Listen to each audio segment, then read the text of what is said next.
Yep, you're good to go. Hello, everyone. Hey. You know, here in America, we can actually respond when someone says hello. Yeah, right. It's legal now. So I'll try that again. Hello, everybody. Hello. Okay. All right. So hello, my name is Toussaint St. Negritude. I work with Vermont Humanities. And on behalf of Vermont Humanities and the Kellogg Hubbard Library, I welcome you to our Snapshot event as a part of PoemCity for an evening with poet Porsha Olayiwola. We extend our thanks to the generous underwriters who make it possible for us to offer such rich and robust programming, and Orca Media for providing this live stream of the event. The sponsor of our entire Snapshot series is the Vermont Department of Libraries, the Institute of Museum and Library Services, and the Alma Gibbs Donchian Foundation. Tonight's event is sponsored by the Montpelier Community Fund. Tonight we come together from across the state to listen, to learn, and to be inspired in community.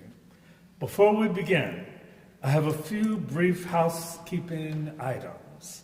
If you need to use the restroom, there are restrooms through these doors downstairs. That's where the restrooms are.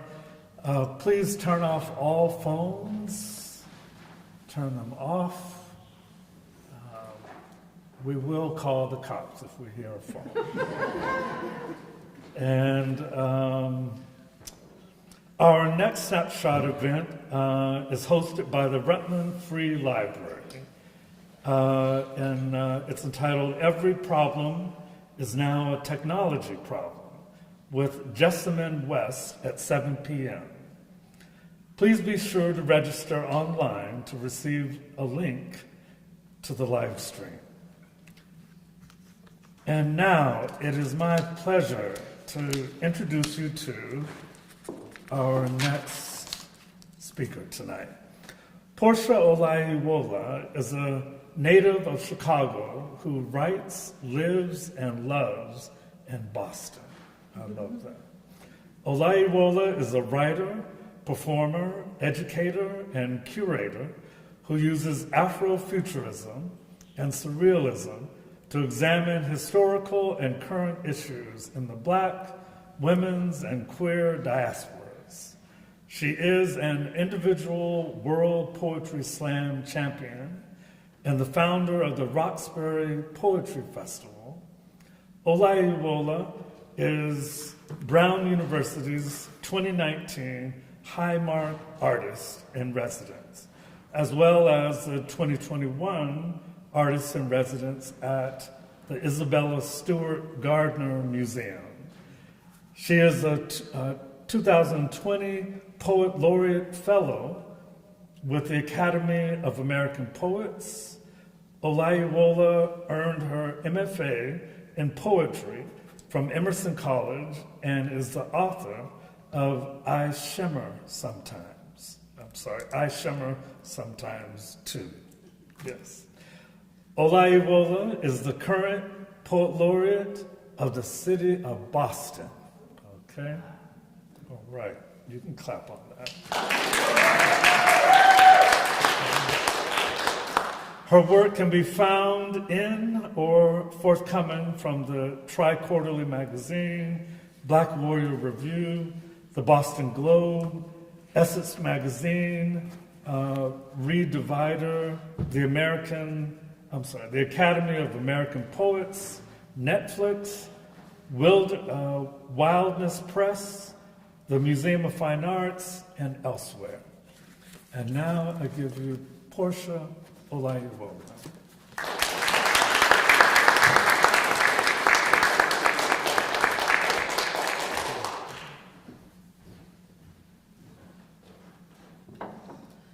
Good evening, everybody. How's it going?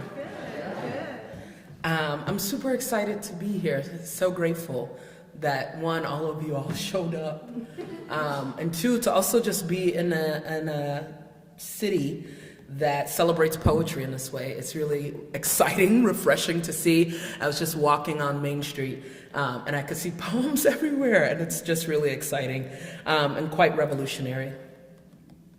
I've been dealing with some kind of cough situation, so I'm gonna do my best. But if you see me coughing, just stay away.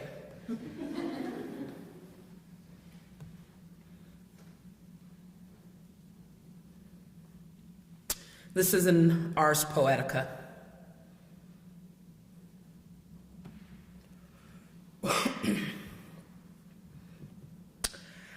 I want to write a poem, and it could be about anything. But I'm sure, no matter what I write, it will be about Gaza. It will be about an olive tree, sliced at the stump. I want to write about the merciless red of an apple, how it listens in the light like blood. But I'm sure it'll just be a poem about Congo. Did you know there are children singing and dancing in poems, but none in this life? I'd try to write, but I'm sure it'd be about Sudan or Chicago. I want to write a poem about the time I raced the sidewalk, or the double rainbow I saw with my lover one afternoon, arched over Boston like a prayer. But I'm sure the poem would unravel and rewrite itself. I bet it'd be about politics, politicking, about taxes, or the election. Damn the election, or the mass unmarked graves with bodies like mine, re-remembered and forgotten. To be unmarked, and then to be marked, to be a marker. I want to write about the moon and the night she left the ocean for a river down south. Sweet, sweet waters drowning up my page, but instead it's about the deluge. Instead it's about the crisis of housing and the crisis of the police and the health crisis. Oh my, I want to write something beautiful, something devastatingly breathtaking, like maybe about the time my mother met my lover's mother, my two mothers, and they smiled, held hands, and gossiped in the corner of the room like they were building a new world without worry, cheesing like two pigtail schoolgirls on the playground up to the best kind of good. I love the giggles. It's like the schoolgirls, you know? So I've been working on a manuscript that is at the intersection of water and the Black diaspora by way of a historical lens, as well as queer intimacy. So I think that's where we'll go today. And I guess that is just a content warning for stories that deal with trauma and violence around Black folks. And then lots of history lessons. So we're on this ride. I am that nerdy, so. A couple of years ago, I went to see my father, who lives in Lagos, Nigeria. And speaking of being a history nerd, I asked him to drive me 2 hours to the coast so that I could see a slave port. It was in Badagry, Nigeria, and all of the folks who were captured there end up in Brazil, just for context. But on the tour, there was a well, and the tour guide was telling me that they fixed the well, right? They had African root workers put a spell, slave captives, right? Had African root workers put a spell on the well. And so if folks drank the water, then they would forget their memory, or they would have short-term memory loss for 3 months so that they would forget the way home. And so this poem is about that, but kind of a reimagination or a suggestion that maybe they fixed the well so that people would not have to survive that trauma of being on the Middle Passage. It's called We Drink at the Attenation Well. It begins with an epigraph from psychologists Amy N. Dalton and Lee Hong, and it reads, "Forgetting is a psychological defense mechanism whereby people cope with threatening and unwanted memories by suppressing them from consciousness." In Badagry, there is a hungry well of water and memory loss. In Badagry, there was a well of people lost across a haven of water. In Badagry, there was a port overwhelmed and unreturned. To omit within the mind is to ebb heavenward. Memory is a wealth, choking the brain in unresponsibility. Violence in the mind, and the mind forgets in order to remember the self before the violence begot. In Badagry, trauma washes ungodly memory heavenward. In Badagry, there is an alternation well meant to wish away a passage, meant to unhaven a people. Violence is underwhelming. In return, what the body eats, the mind waters. Responsible is the memory for unremittal. Royal is the body for return. God is the mind for wafting. Forgetting is a port homeward.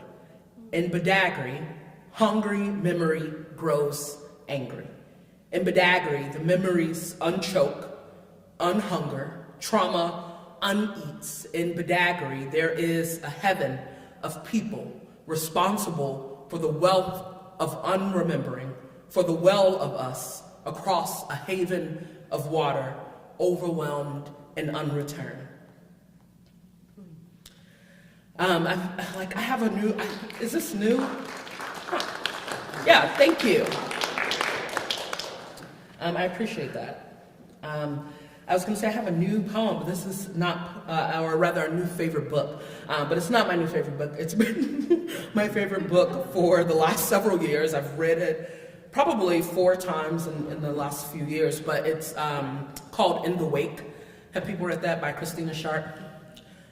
I say it's like a snap. It's one of my favorite books. It's so good. It's nonfiction, and kind of like memoir meets historical account. But I do recommend it. In any case, she theorizes, Christina Sharp, that Black folks are living in the wake of slavery, right, or in the aftermath of slavery. And she considers the wake in 3 of its definitions, right? The first of which is the wake, in terms of the shape a ship makes when it moves. The other is the wake as in a funeral, right? Or the celebration of life is how she conceptualizes it. And then the third is the wake as in being woke, as in being aware of what we're doing and continuing irregardless. So this poem is a contrapunto. I know there are quite a few writers here. Are people familiar with the contrapunto?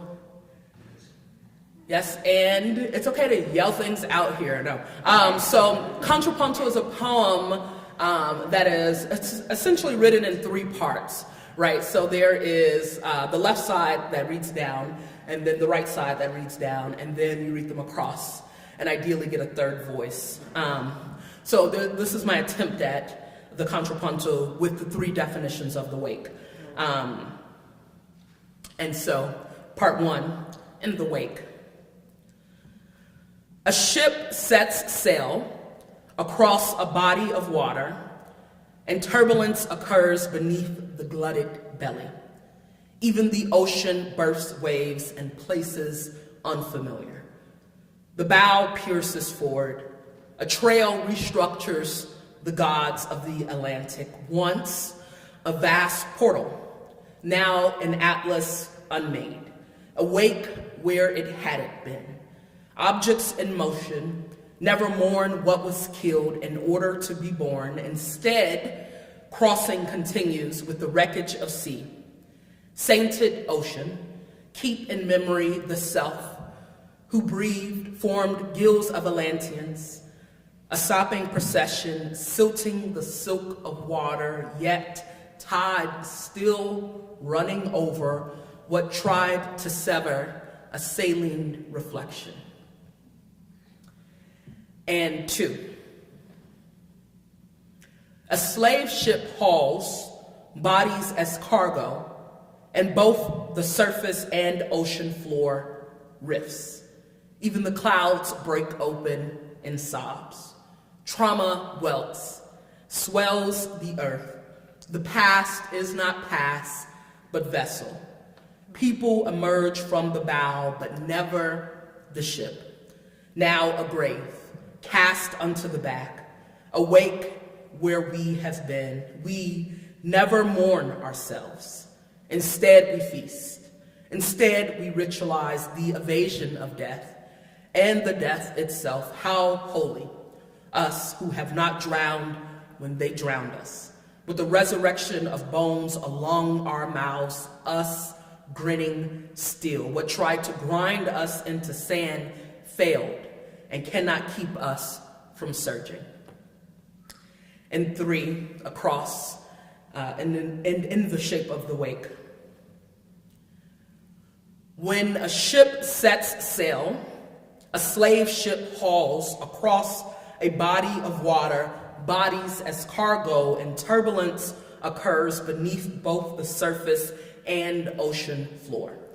The glutted belly rifts. Even the clouds break. Even the ocean bursts waves open and sobs.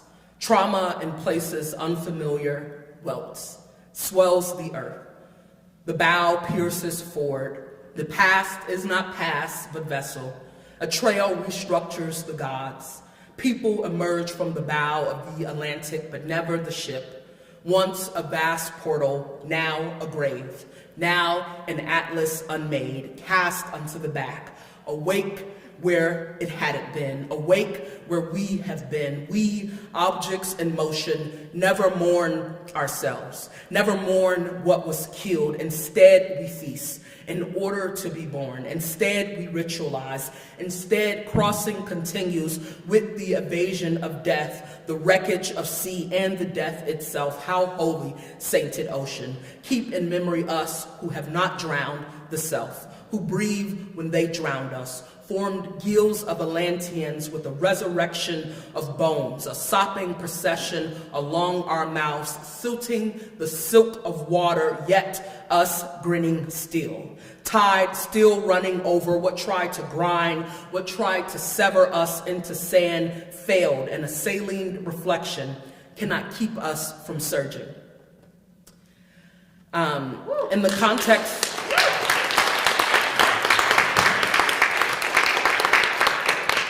really allows me to catch my breath when you guys clap, so thank you. I'm like struggling. I don't know what it is, but I've also started taking, what is it called, mullein leaves? So now, by accident, all the mucus is coming out. Sometimes I feel like mucus is such a bad word. No, it's good. It's not what it is. Yeah, thank you. Keep feeling bad for saying it. In any case, I've been slightly obsessed with the poet Phyllis Wheatley Peters. Obviously, as a person who's serving as the poet laureate for the city of Boston, and Phyllis Wheatley Peters writing and living in Boston, it just naturally feels like we're constantly in conversation. But this poem is about the poet Phyllis Wheatley Peters, and more specifically, I've been hunted by the fact that she was named after the ship, right, that she came in on. And so I've been just struggling with that and talking to her about it by way of poems. But this is called The Phyllis, 1761. And it begins with an epigraph from the poet Phyllis Wheatley Peters that reads, "By what sweet name and in what tuneful sound wilt thou be praised? A vessel can be a shipped prison, to which her purpose is to haul pretty cargo. A girl, however prisoned, can be ship and cargo. A vessel can be a shipped person, to which her purpose is to haul precious cargo. A girl, however precious, can be shipwrecked. A shipped person can also be a vessel, to which her purpose is to haul petty cargo. A girl, however priced, can be both ship and cargo. A ship can also be a prison vessel, to which her purpose is to hide her pretty. A girl, however wrecked, can be a vessel. The next, yeah, thank you for giving me the space. It's like your claps are like wind coming into my chest. No, I'm sorry. Okay, the next 4 poems are American sonnets. And I say that because I'm an American? No, I say that because, I mean, if you know anything about the American sonnet, it's like actually very much so American in that it drops all of the rules with the exception of the volta, right? I think the only things that it keeps is, it's a love poem. It has the volta or the change at the end, and then, 14 lines, right? And then for those who don't know, the American sonnet was invented by a black woman by the name of Wanda Coleman and then made famous or revitalized by the poet Terrence Hayes. And I realized it's just about American politics, really. And maybe this is about that. But in any case, have folks heard of Lake Lanier? Yeah, it's like, so I love this. It's been trending recently, and primarily because there have been a lot of drownings. It's a lake outside of Atlanta, or rather in Georgia, and there have been a lot of drownings. I think it's like the highest rated number of disappearances, and people have theorized it's cursed, right? It used to be an all-black town, and then for reasons associated with racism, they ran black folks out of the town and eventually filled it in with water. And I was watching TikTok, which is where I get most of my information these days. Unfortunately, yeah.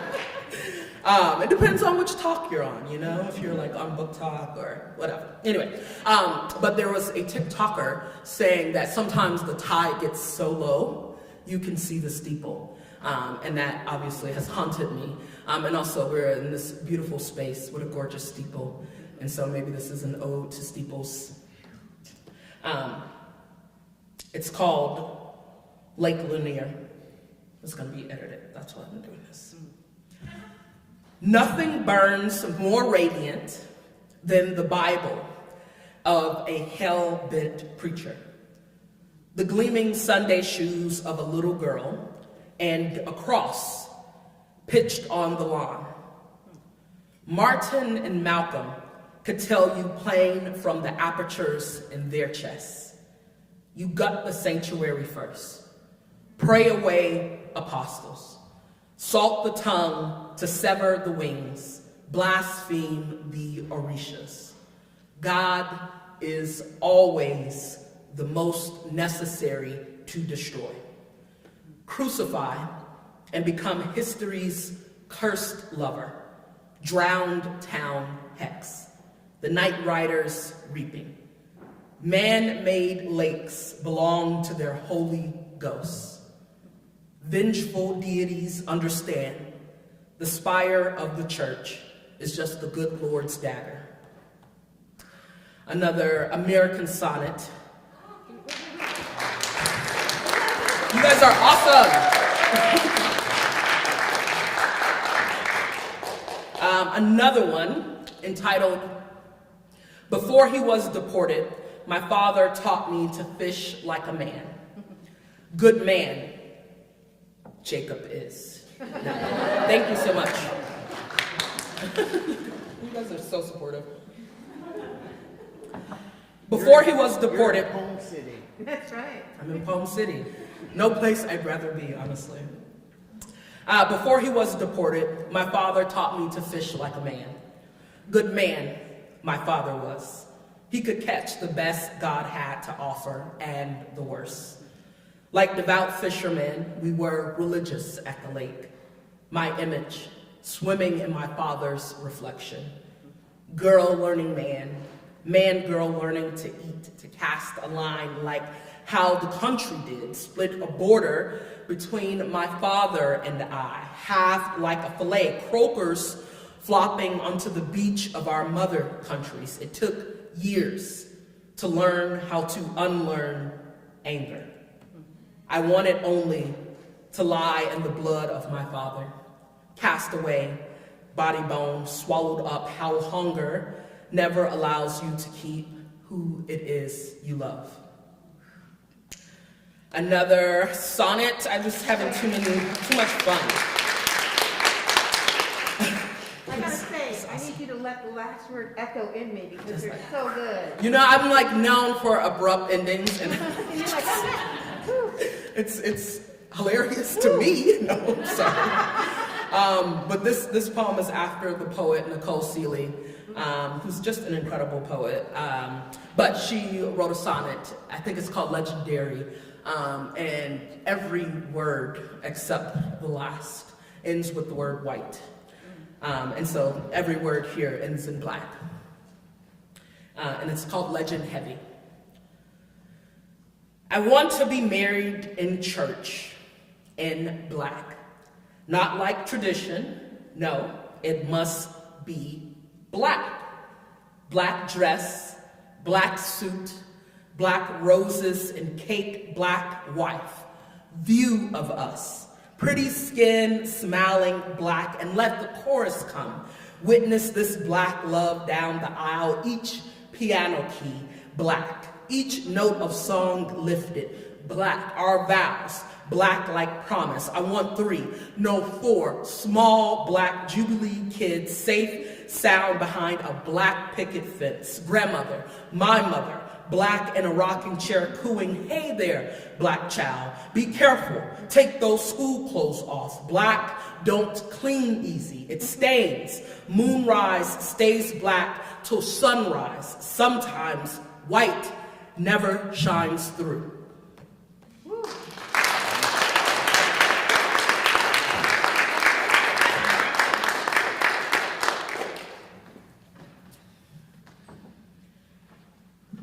I got some really great news today. Maybe you guys will be the first people I tell it to, but I just got offered tenure track assistant professorship at a school, and I'm very excited about it. I have to be here all the time. I'm doing my readings, all of my readings here. I'm bringing you guys with me, but and maybe they'll retract this after they hear this poem. No, but I like teach poetry currently, and I had a really great class. I mean, like there are so many incredible young writers that I just get to spend time with. And this particular student, I think I just really love their poems. I was fascinated with their poems. But in any case, they were giving a very in-depth presentation, and they said one thing, and I just kind of started writing in the middle of their presentation, so I felt so bad, but they were a stellar student, In any case, this is also a sonnet about them. Or not about them, but about that moment. I assign my students final presentations. The poet says, skinny black trees, and all I think is black.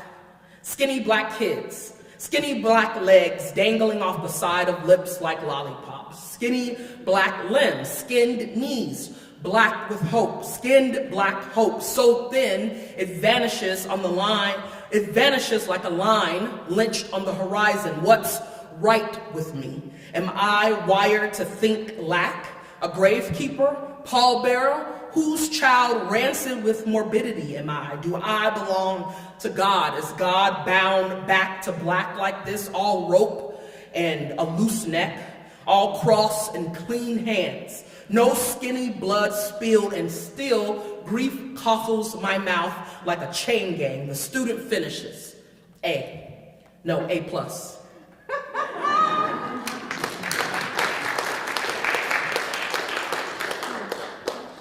I've been obsessed with contrapuntals. You guys tell me if I'm going too far with them. So I'm gonna do a couple more. But this one in particular is about resistance, really. But it's more specifically about I'm gonna take my shoes off. This is like when you should keep things to yourself. But you guys can't see my shoes, so I'm like, should be comfortable. But it is about Margaret Garner. Have folks heard of Margaret Garner? I know you're like, stop asking us, have we heard of these things? No. But if you've read Beloved, which a lot of us have, I assume, Toni Morrison's Beloved is based off this woman named Margaret Garner. And Margaret Garner was an enslaved woman in the American South. And she had a family. She had a husband, and she had 4 kids. And if you look at the records, you'll note that the first child was dark, and the other 3 were lighter shade, right? Which we can assume, she had been assaulted by the master, right? But her and her family, her husband, her 4 kids, and her in-laws, her 2 in-laws, they run away by way of the Ohio River. And they wait till it freezes over, they cross the Ohio River. Slave catchers catch up with them once they cross over. And in order to avoid going back into slavery, she begins to kill her children in like this daring moment of resistance. And she only kills 1, and then has to stand trial for destruction of property, and then is found guilty and is sold further down south on the Mississippi River, which is supposed to be a harsher life, is the story. And I told you I was writing about black folks at the intersection of water, which is how I found my way here. But in any case, this is a contrapuntal about that moment of resistance for Margaret Garner. And the first is called Margaret Garner Crosses the Ohio River in the voice of the Ohio River.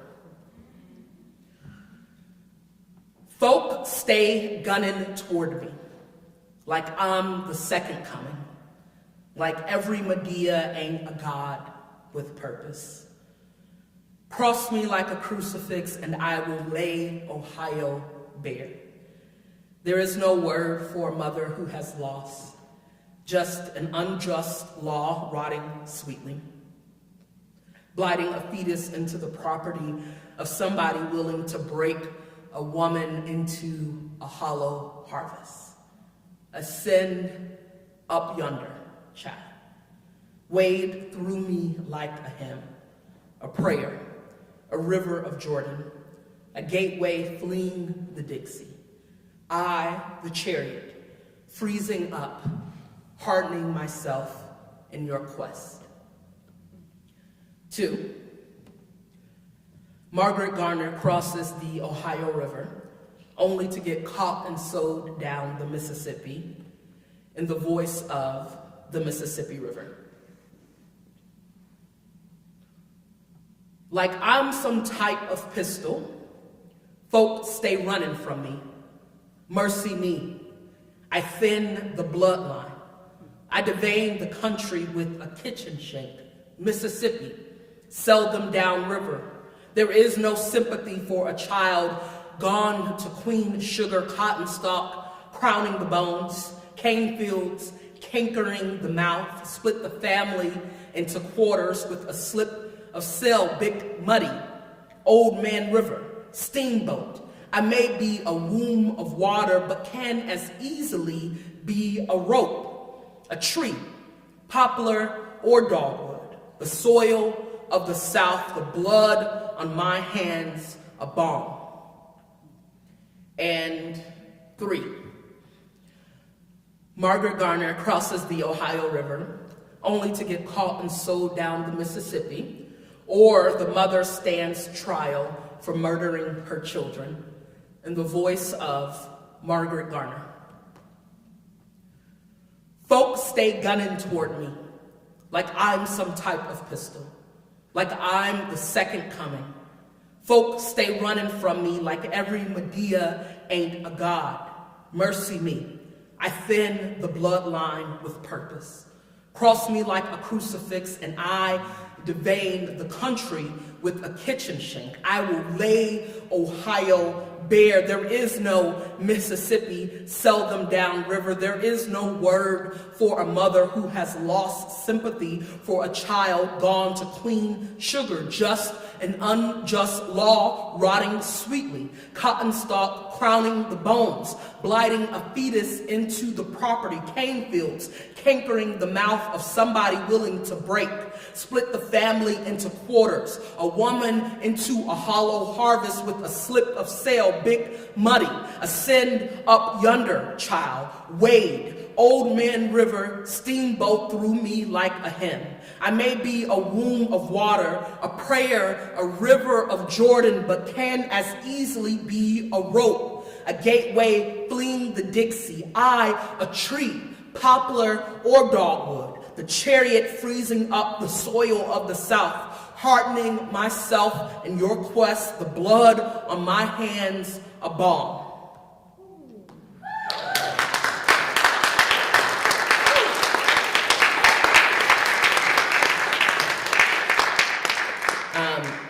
Also, I've been thinking a lot about pleasure.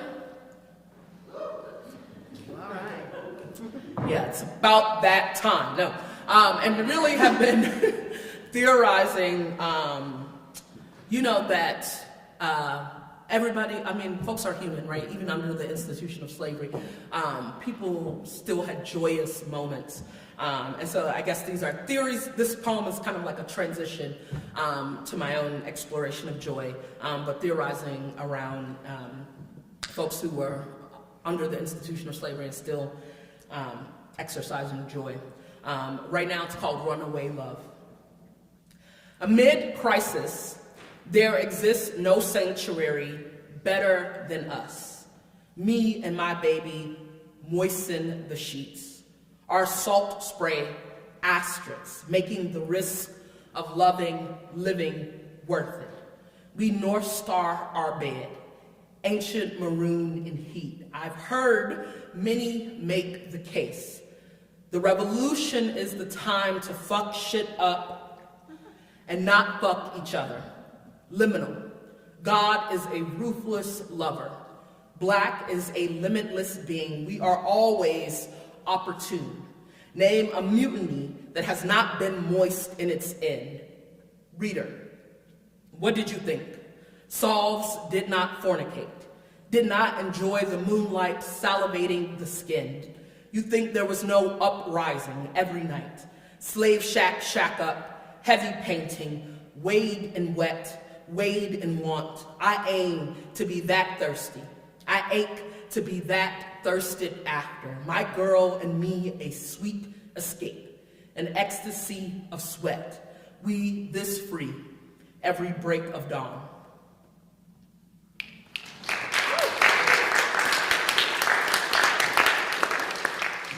Super excited, I'm getting married later this year. Yeah, I think it's gonna be a good time, and hopefully a long-lasting marriage, right? Because, the wedding is the wedding, but yeah, very excited. I could go on and on, but I won't stop here. In any case, this has been a poem that has changed forms, over the last probably 5 or 6 years. I still am not decided upon it. I don't know what it wants to be.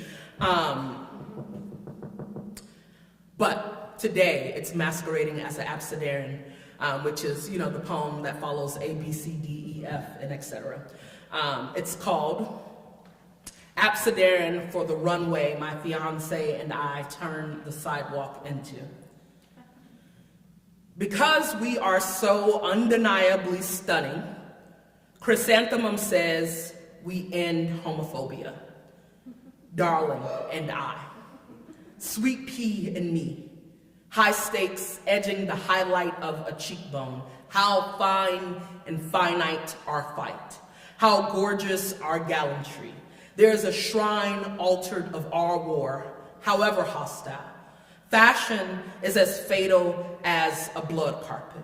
We ignore punctuality like bad timing. It's what we joke about. Entering a restaurant, knowing not what the other has conquered.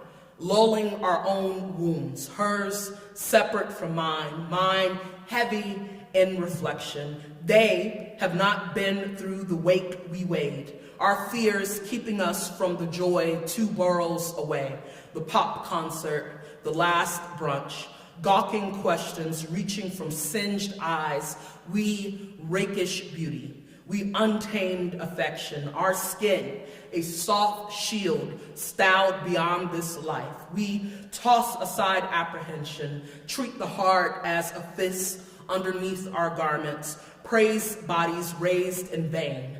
We laugh like we are the only people, even though we are not. We show, gloriously late, devastatingly gorgeous, examining a room of gawking molars, mouths, yearning for what keeps us living, a look in the mirror, and Zion is the glint in our teeth, the nails painted, our hands clasped. Woo!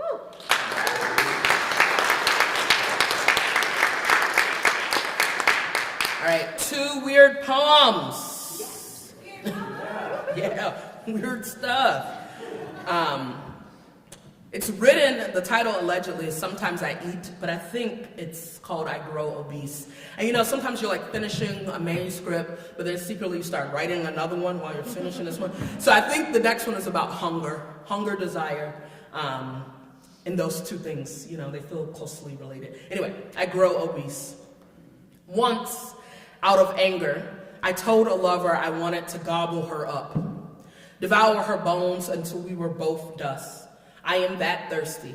I thirst for a meal forged from the dainty fingers that feed me. Once, just the two of us had a picnic alongside the Charles, and I slurped up the whole bank of water between my cheeks. Bass, perch, newt, eel, and all, I did not stop. I did not leave the city a drop of blood. In bed, I say grace before I swallow. I swallow. When I am alone, I skip over my prayers. The hunger is enough to forsake my God body. I cheated. Confession. Sometimes I play with my food because I am enamored with the sounds. I slosh my face in her wide mouth, nape of breasts. Nails, toes, licked, even the eyeballs, like bad apples, ravished and ravish ready. Sweetie pie, you are not a turn of endearment. Starved, I want all of me consumed. Famished, I desire all of me gone.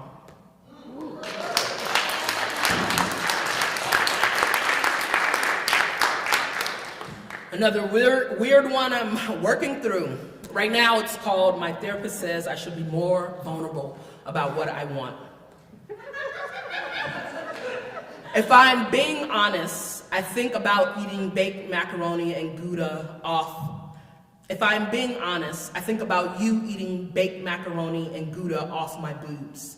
I think about biting into a ham hock and chowing down a plate of collards and then slithering the juices between your thighs. Slide. I am black with desire. I hunger history. Hollowed thirst. Is this what she means? Open myself. I whisper, sex me like a runaway baby. Tall grass. I whimper, pull my hair. I'll eat your lips. Nibble my nipples scarlet.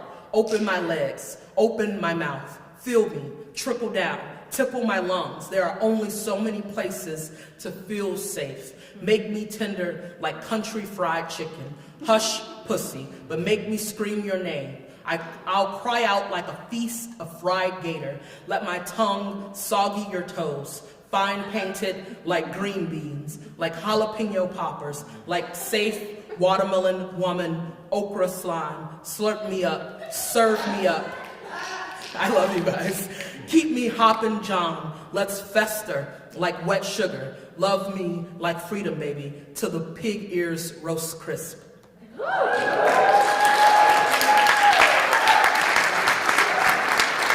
guys are so nice. I think it's telling that I start to hear you when we get to the sex poems.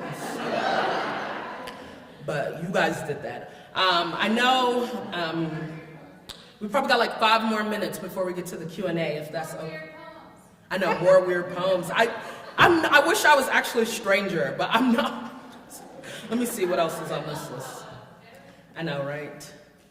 We love love. This is kind of love. It's not kind of love.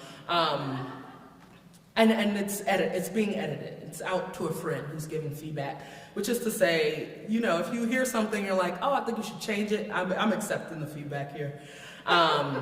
Also inspired by TikTok. I was following some drama, talk drama, in which, you know, a woman was telling a story about how how her husband cheated on her, and she met him while he was cheating on somebody else with her. So it was really weird. But in any case, she said that he sent her a lot of flowers, and he sent her so many flowers that it made her office look like a morgue. And I was like, don't you see the problem, lady?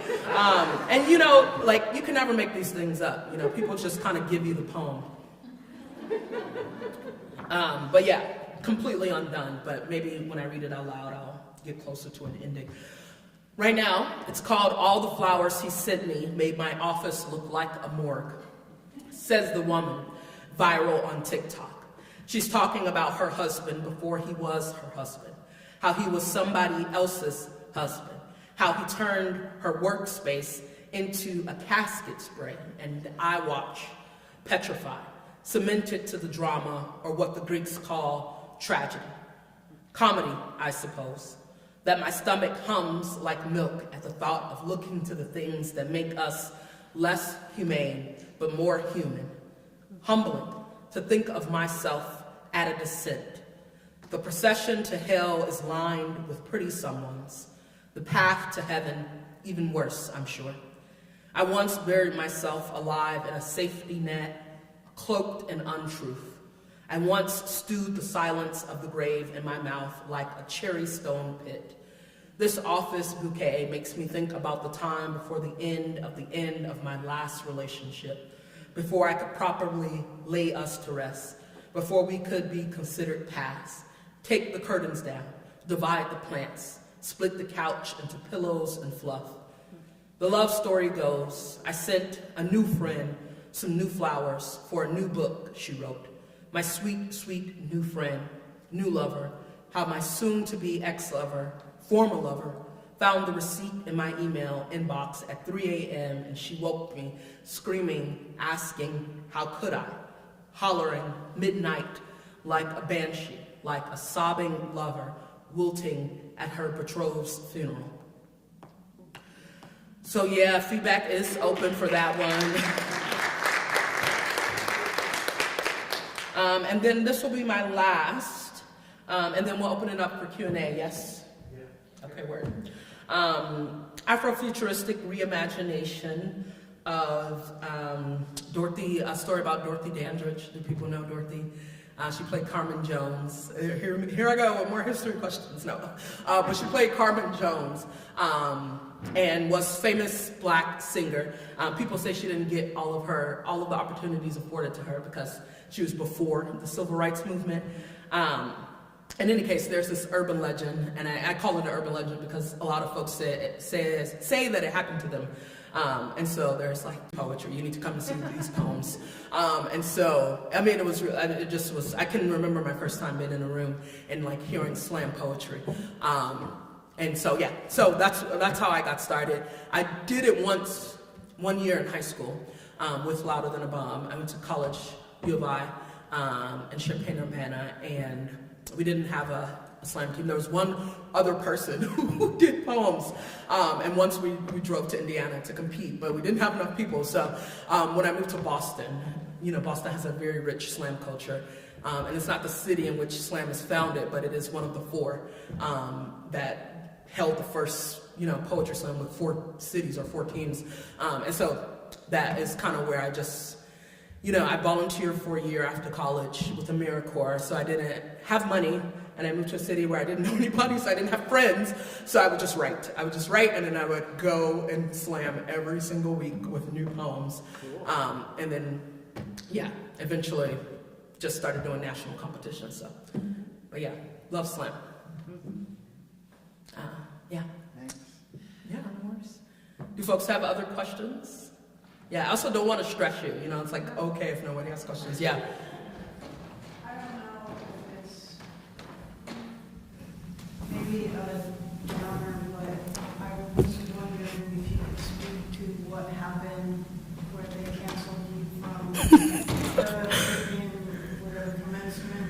know, right? Would you want to say anything about that? Yeah, I don't mind saying that. I mean, cut the camera, sir. No, I'm just kidding. But I don't know if folks know what you're referring to, but I'll just give a brief recap. I was set to do a commencement speech at Concord Academy in about a month. And then, I mean, I'll tell you it from my perspective. So I got an email that was saying, oh my God, the students have elected you to be the commencement speaker. We're very excited. And then received, you know, a text message. Okay, now this is where the truth comes out. You know, I haven't told anybody this part, but I received a text message from folks at the school asking if I could meet with the headmaster.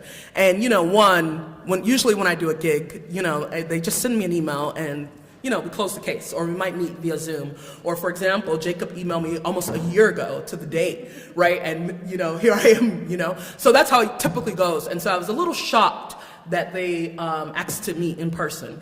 And then, you know, he was a really lovely guy, great conversation, and like, I felt moved, you know, and I felt as though he might have been in a hard position, the headmaster, right? And so he never really articulated what was happening, but just that, you know, when I walked away from that particular lunch meeting, I assumed that he was about to offer me a position to work at the school. That's what I thought. And so I left the meeting feeling flattered and confused. I was like, oh, you know, I was telling one of my colleagues, like, I don't really know what's going on. He's like, oh, this guy's courting you. Like, he wants, you know, he like, oh, said, we'll send you some gifts. What's your address? And so I was a little confused because I had never seen anything like this, and also flattered. I'm like, they like my work and they want me to work with students in a more intimate capacity in addition to the commencement address, right? And so that was that. You know, I just kind of left at that and thought that I would receive something by way of email. In any case, maybe 2 or 3 weeks later, I got an email from somebody at the Globe saying that, oh, is it true that you've been removed as the commencement speaker? And if so, this is a terrible injustice. And I'm like, injustice? What's going on? You know, and so I reached out to my booking manager who said to me that they sent him an email saying it was a mutual agreement that we wouldn't do the commencement speech and they'll send over payment. And I was like, that's so strange, and I don't know exactly what's going on. But I assumed immediately that it was related to what's going on in the world. And eventually I talked to some students, and, you know, I think it was the students who reached out to the Globe because they were upset. You know, they were upset. And, you know, I took my own little notes from the young person who was just like, this is antithetical to what they tell us about the exchange of ideas. And I'm like, I'm sad for you. You know, I'm sad that this could have been a great teachable moment for all of us to have a conversation. And maybe like the rest of the world could also learn something from it. But instead, you guys, lied. You lied about me, which is like terrible. And then also avoided, you know, having a difficult conversation. And so I sent that in a very elaborate email that I'm just extremely disappointed. I definitely was, in my mind, I was really mean in that email, but I'm sure it was like actually relatively sweet. I sent them a lot of quotes from poets. In particular, the first opening was, I think, from Zora Neale Hurston, that said, if you're silent about your pain, they will kill you and say you enjoyed it. And also close with something from June Jordan. That is a poem that says, you know, I'm a black woman, but now I become a Palestinian against I don't want to misquote it, and I have it somewhere here. Let me see if this is it, if I can get the internet. But in any case, sent them a very elaborate email, and I wasn't necessarily sure of what will come of it. I'm also like kind of skeptical of journalists, no offense. But just because, you know, I assume they have a thesis, you know, they have a story that they want to tell, and I didn't think the story should be about me, frankly. I thought it should be about the students or actually what's happening in Palestine. But anyway, yeah, it came out this morning. I haven't heard from them since. Unfortunately, I did get an email today from 2 students who identify as Jewish and said, this is what happened, and we're so sorry, and we don't agree, and let us know if you want to chat. So that's kind of where it was, but really unfortunate. I think it just should have been handled differently. I just wish they would have did a better job, you know. I think I would have been open to the conversation of having a different kind of conversation, to be frank, but, you know, politics, I suppose. Yeah, thank you for that. I hope that wasn't too much drama about my life. Unfortunately, you're not the only one. Yeah, I know. It is unfortunate. I think there's a young person from, I think, USC who was valedictorian and recently got removed from their speech. So I just wish we were in better places to have conversations. It's unfortunate. But are there more questions? Not necessarily a downer, though. Yeah. What has been your most powerful moments as a laureate? Ooh. Yeah, that is a great question. And hard, too. There have been several, I think. One, just like actually working with folks and being able to like share poetry and listen to other people's poetry. The fact that I like have to read poems, which sounds ridiculous, but like, you know, like residents, like on the way here, on the car ride here, I just spent reading poems that would go up in City Hall. You know, like, and I think about that work in terms of, you know, the people who make the laws or the people who run the city get to read poetry every day in work, and which poems, you know, do get to be published on the walls in City Hall. And so for me, that is like a joy of like, you know, doing that kind of work. I will say, you know, I helped to start the Youth Poet Laureate program in Boston. And we've had some incredible young people. But this young person right now, you know, is like 15, identifies as trans, and is like a writer like I've never seen before. So the fact that we get to like mentor each other is really exciting. But overall, I think it really is about, for me at least, showing up when I have the space and capacity to, and just like actually listening to other people's poems. It's really a joy. But thank you for that. You spoke about the student who was sharing their poetry and it inspired you to write a poem. But when do you, so that's like a beginning. When do you know when the poem is done? Yeah, because a couple times you've been like, Yeah, see, I think it's easier to know when the poem is not done. Yeah. And then they say that the poem is never done, right? That you might always go back and do a little, but I think, I guess when I read it out loud and I note that I am not cringed about a certain thing, you know, or even like, I never say that the poem about my father and the fishing is, I never say it's not done, but I know that I dislike the ending, you know. So it's easier to know when it's not done as opposed to when it's done, which is, I think, exciting, you know, that's kind of expansive. Yeah, oh, I might take that one, but it's alive. I don't know if people heard that, but thank you. Yeah. Wait, did you have your hand raised, or did I make that up? No, I just saw. Okay, yeah. Your three-part poems, could you tell us about your writing process? Yeah, so the contrapuntal, usually, I mean, I prefer to write by hand, so I don't really, you know, start by tech. And usually I have my little no-lined, what is it called when there are no lines on it? Thanks. Hilarious. But I buy the same kind of journal every time. It doesn't have lines. And I usually write in that, but when I'm doing the contrapunto, I usually take printer paper and I fold it in half. And I probably start with an idea or something that is complex enough in which there need to be two distinct voices. And if I know the two distinct voices, then I start. And usually I maybe write 2 lines, and then another 2 lines, and then maybe a line, and then 2 lines, and then, you know, so I kind of go back and forth between the two. And then I think, for me at least, repetition helps, right? Like whether that be, or I was even analyzing what I was reading today in terms of, you know, one side had the word holy, and the other side had sainted, you know? So even if you're not repeating the words, you're repeating some kind of images or ideas between them. But there's this great essay by this poet, Nkosi Nkululuke, excuse me, I might be mispronouncing it, but the essay is a contrapuntal, which is insane. It's also a palindrome, which means you can read it backwards. But in it, yeah, like, I don't know what he's doing, but in it he talks about writing the contrapuntal, and he suggests starting each line with a verb. And doing that all the way through, and ending each one with a noun, I think. You start with a verb, end with a noun, and that will allow you to connect it. For me, I like to just play with repetition. Do you know the name of the essay? I think it's called Double Consciousness. Yeah, and it has, then it has the colon and a longer title. But it is by the poet Nkosi, and I can maybe email it to you. Yeah, and maybe we have time for 2 more, but you guys tell me. Toussaint, Jacob, yeah. Thank you so much for coming tonight. I had a question on the contrapuntal also, which I had never heard of it or even thought of something like that until just hearing your reading tonight. They're really incredible poems. And I was just curious, and I'm trying to think of a way to say this.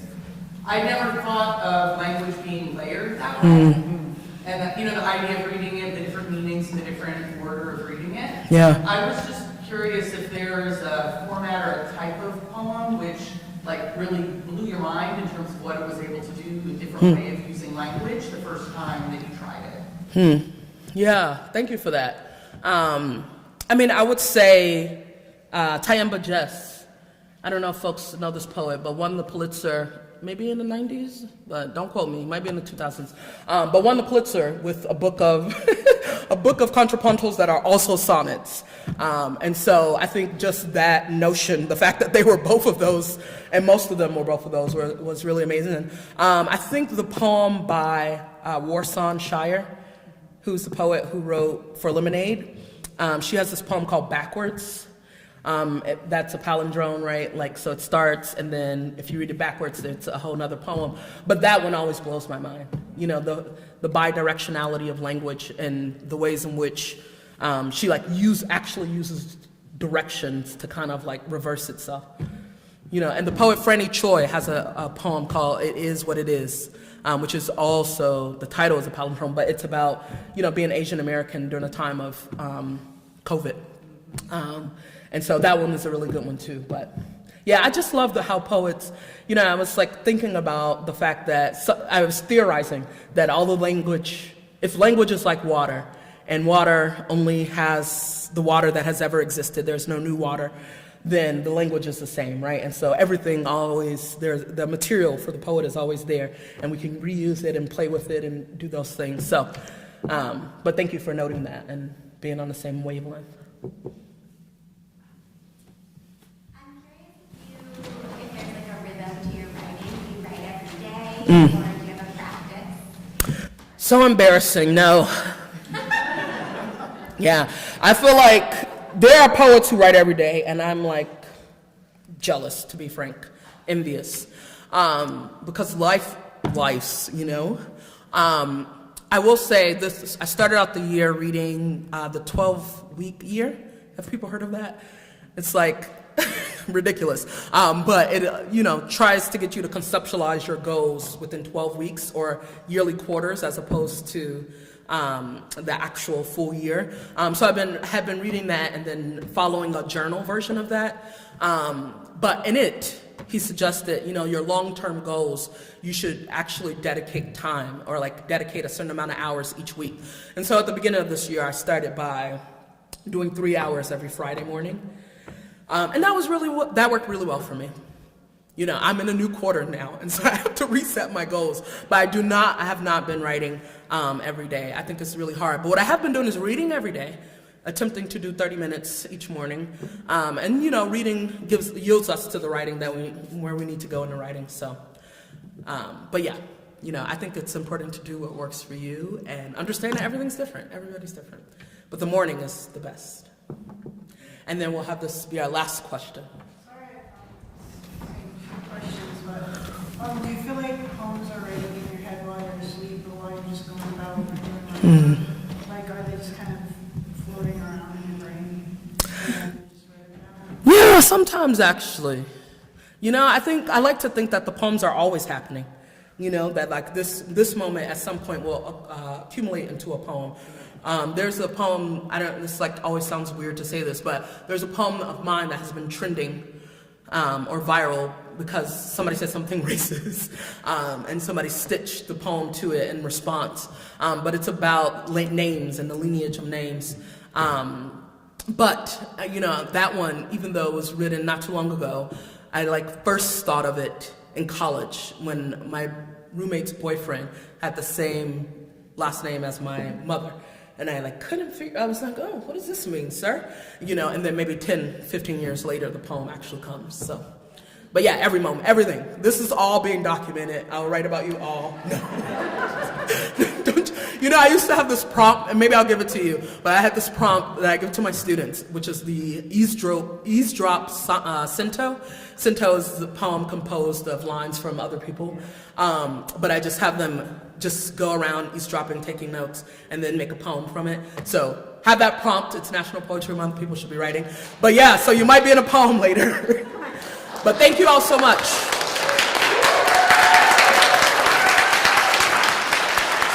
And I don't know, Toussaint or Jacob, are you guys coming up? Are you closing us out?